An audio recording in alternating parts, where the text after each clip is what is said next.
this short video, I will walk you through using Azure Redis Cache in .NET application. Before we get started, let's take a look at why we need caching. So let's assume we have an application where user uses the application. We usually have a database to store the data and retrieve that data when the user wants it. Every time when user reads data, we go to the database to fetch that data, and most often this happens with every request. This behavior is completely okay and normal, but it is not the most optimized scenario, because every time we go to the database to fetch data, it takes some time, which is often referred to as an expense. Because of that, database calls are expensive, especially if it is combining many tables to fetch the required data. So how can we optimize these scenarios? Many times what happens is the data that we are retrieving does not change that often. So rather than fetching the data from the database every time, we can fetch it once and then we can reuse that data again. And that can be done with the use of caching. When we implement caching, we still have the application and the database. But now we also have something new, which is a cache. Caching acts as a temporary data store. When you cache something, it stores the data in memory so that it does not have to interact with database to retrieve the data every time. Caching stores data in a very simple data structure like a key-value pair. So typically you will have to serialize and deserialize complex object. So now that we have cache inside our presentation, let's see how a typical request will look like. When a request for some data arrives the first time, it will check if that exists inside the cache. Since this is the first request, it will not exist inside the cache, so it will return a null value. Then the application will go to our database and it will get the data from database. But after it gets the data, it will not return back. It will actually add the data that it retrieved inside the Azure cache with a unique key value for the next time. So when the next time the user is requesting the same data, it will check in the Azure cache that is there the data for this particular key. Since we added that last time, Azure cache will say yes, I have that data, and it will return back that data. So you can see this way we are saving the database call, which will save us time and resources and ultimately improving the application's performance. Implementing a cache seems simple and straightforward, but there are some things that you should be careful about. First thing is that you should be careful about what information you are storing in the cache. Critical information which are time sensitive should never be cached, like a stock price or a live scoring in a game. We typically cache data that does not change very often, because of which caching such data will reduce the database call. We should also be careful about when the data in the cache should be deleted, since no matter what data you have, at some point in time, it needs to be refreshed with the new data. Sometimes it could be every hour, sometimes every 24 hours. That depends on the business requirements. These implementations are typically done by setting an invalidation policy, which defines when the data in a cache will become invalid. You also need to make sure that you implement the right policies to find the right balance. For example, if you delete data from cache every minute, then it will have to repopulate that data from the database almost every time. So in this case, your application will have minimum performance benefit. So you need to find the correct balance when you are implementing caching in your project. With that brief overview, let's see some benefit the Azure Redis Cache brings to the table. Now that we have seen the advantages of caching our data, we have the Azure Redis Cache, which is a high-performance caching service that provides in-memory data store for faster retrieval of data. It is based on the open source implementation of Redis Cache. You can also cache data in other services like Azure Storage, Cosmos DB, or even SQL database. But Azure Cache for Redis is the service that is specifically designed for caching. Because of that, it has its own advantages. Azure Cache helps organizations focus on freeing up the entangled resources, enabling the organization to improve their core business practices and overall efficiency. In-memory data stores are capable of super fast performance with average read or write operation taking less than a millisecond. So that will be much more faster when it comes to going to the database. The next benefit is Azure Cache for Redis is fully managed by Microsoft. So that reduces a lot of overhead that developers have to deal with. Since it is managed by Microsoft, we can be sure that security and availability will not be an issue. Azure offers the best-in-class enterprise security solution. And same goes for availability as well. Azure Cache also gives an option of disaster recovery via geo-replication. So if your application is hosted on Azure and you have other services with Azure, it makes complete sense to go for Azure Cache for Redis.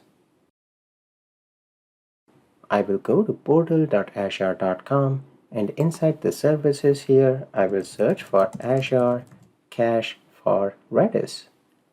We will click on the link there and we will hit the Create button. We will have to select a subscription here and resource group. I will select Azure Learning. When you work with Azure Cache, it will have a DNS name, so we need to make some name. Let me use .netmastery.redis.cache.windows.net. Make sure to select the location close to where you will be hosting the application.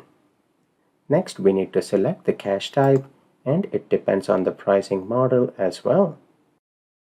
We will go with the cheapest option. Let me scroll down. It is the C0 Basic that has 250 MB of cache. Now, of course, if you have more connections or if you need more data to be cached, you can make that selection according to your business requirement. We will go with the basic C0 version and let's hit next. We have the networking tab for the connectivity here, but if we go to the advanced, we have the Redis cache version that you want for the Azure Cache for Redis. We will select the version 6 here, and you can tag anything if you want to this resource. Once everything looks good, we can go to Review plus Create, and let's create our Redis cache. Perfect, our deployment is complete and the resource has been created. If we click on Go to Resource, it will take us to the Azure Cache for Redis. Before we take a look at few configuration here, let me create a .NET application where we will be using the Azure Cache for Redis.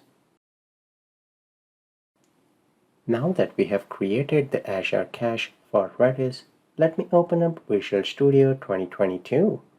I already have a solution here, which is Azure Fundamentals, where I teach the Blob storage, Azure Function, and Azure Logic app. Here we will right-click on the solution and add a new folder. I will call this Azure Redis Cache, and inside there, let me create a new project. The project that we want is a .NET Core MVC application, so you can either search for that. I already have it here. Let's hit the next button. I will give it a project name of Redis Cache and hit the next button. For the framework, we will select .NET 6, and for the authentication type, let me select individual account. The reason behind that is I want the database to be created. That way we do not have to waste time on configuring the DB context. So if we examine the app settings here, we have a connection string and the database. Let me change this to Redis Cache. Perfect, that looks good. Inside the models folder, let me create a new model here. So a new class, let me call that as category. And I will add 3 properties: ID, name, and description. Let me open the DB context, which is application DB context, and let me add a DB set here. This will be on category. That way we can add that to the database. We will add the using statement, and this looks good. In order to add category to our database, we will close everything here, NuGet package manager, console here, and here we will add a new migration. We will call that add category to DB. These are the basic steps that we have with .NET Core. If you have not worked with .NET Core or Entity Framework Core, I have a free course on that, so you can go to .NET Mastery and check that out. We have an error here because we need to set the Redis cache as the startup project. Let's run that command one more time here, and we get the error. Here also we will have to change the project to Redis cache. And perfect, it is creating the migration. Let's run the command update database to actually create that database in SQL Server. And perfect, our migration has completed successfully. Let me open up the SQL Server Management Studio, connect to the same database here, open that database, and we have Redis cache. We have few tables. The main table that we care about is the category table. Perfect. So category table has been created in our database, and we have the corresponding model. So we can continue from the next video. Now that we have added the category model, let's perform CRUD operations on category. So inside the controllers, we have the built-in helper. Let's add a controller with Entity Framework. Let's hit add here. We already have a DB context. We need to select the category model, application DB context, and let's add that. That will create the views for CRUD operation and also configure Entity Framework Core to use our categories table. This scaffolding is a great tool to get things up and running. And perfect, that is great. Let's go to views. Inside shared, we have underscore layout. Let me change this link to the category. The action will be index and controller will be categories controller. That's the name that we have for our controller. So with that in place, let's run the application. The startup project is Redis cache, so that's perfect. So here, if we go on category, we should see the default view that was created. We can create new category. I will call this category test1 description test description 1. Let's create. Let me create few more categories. Perfect, so we have 3 categories that have been created here. Now in the next video, let's start working on adding the Azure cache to our project.